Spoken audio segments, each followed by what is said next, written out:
Task runners and worker groups both achieve the same sort of thing by being able to offload compute-intensive tasks to dedicated workers, but the way they go about doing it is slightly different. So let's have a look at some of the differences between how task runners do it versus worker groups to help you understand which one is best for your workflow. Now, a key thing to note: worker groups work more broadly. These can work on any tasks inside of Kestra, whereas task runners only are limited to the scripting tasks such as Python, R, Node, and so on. So there are some limitations here, so that might automatically make worker groups the better option depending on what you're doing. But if you're looking at running your own code, then let's have a look at some of the key differences that makes one stand out over the other. Now, worker groups are always on servers. They're always ready to go, which means there is very low latency. This is great if you're trying to run lots of tasks regularly and you just need them to run. And it also means if you are running lots of tasks regularly that need that compute, it's generally cheaper just to keep it running than constantly have to spin it up, use it, and spin it down. Whereas task runners are on demand. They will go and request the compute they need when the task runs, which means there can be added latency, slowing down your workflow. However, if this is something like a nightly job where you only need those compute resources once a day and you're just running it in quiet hours, then the latency matters less. Let's have a look at an example of what I mean by this latency. In this workflow, I am using a task runner here to run this Python script on side of AWS Batch. But you'll see that when I execute it, even though the Python script itself isn't particularly doing anything unique, when we press execute, we'll see it takes a little while for AWS to provision some resources for the code to run on.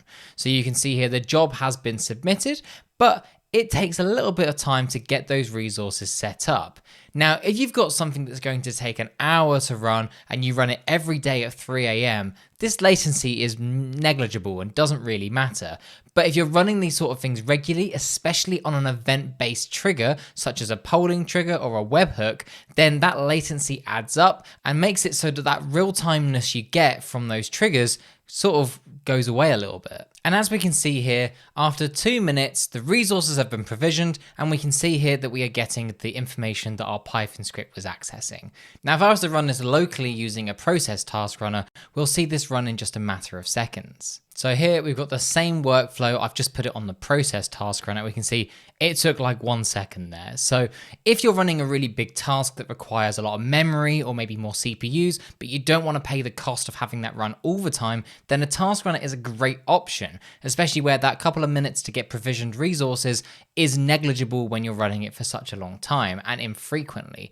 But if you're running it more regularly, that's where a worker group comes in. Let's have a look at how that looks. Now, worker groups may be a good choice for a number of reasons. Let's say you're running the same workflow very regularly and it requires quite a few dedicated resources, whether that's because it just needs large resources like extra memory and extra CPU, or it's looking for specific things such as GPUs for being able to do machine learning.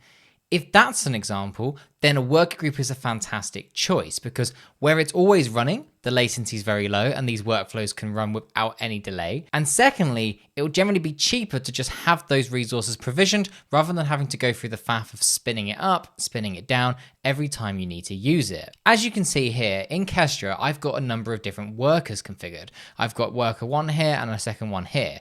Now I can actually create worker groups so that I can then specify in my workflows which tasks I want to run on different worker groups. So here I've got the GPU worker group and the example one. Now if I click in here, we can see that the example one is using this worker, but if I then go to the GPU one, we can see a different worker is using it. So this is great if I maybe had one of these workers in a different operating system, maybe Windows for example, and I'm running some Windows specific things, or I want to run it in a completely isolated environment with its own dedicated network. That's another option you could look at. So you've got a little bit more control over your worker groups, over where a task runner is a little bit more about just offloading tasks to compute, having it run, and then getting the result. Whereas the worker group, you can configure a little bit more to what you're trying to do.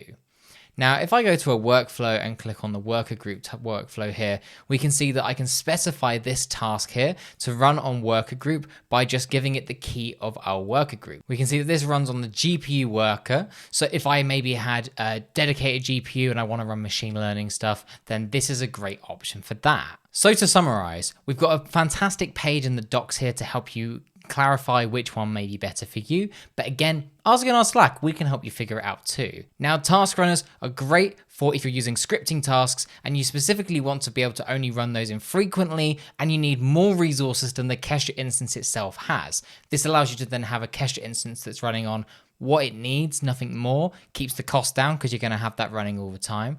But then you can access those dedicated resources when needed, especially if you don't even know when it's going to request them. Maybe it's once a day, maybe it's once every other day.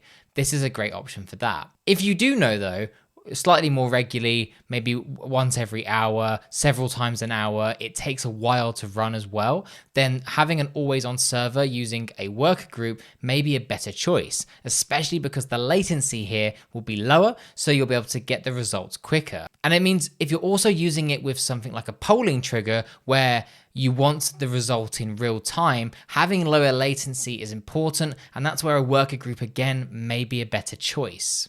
And it's worth clarifying, worker groups work on all plugins. So if you have something that maybe isn't using a scripting task, then the worker group is a good option here. So it depends on what you're trying to do. While both task runners and worker groups allow you to offload to dedicated resources, they do it in different ways. One on a more sort of infrequent schedule and one a little bit more regularly. This allows you to then configure Kestra to be best optimized for your workflows. Let me know in the comments below whether you're going to use task runners or whether you use worker groups. I'm curious to understand your use cases and to see which one works best for you.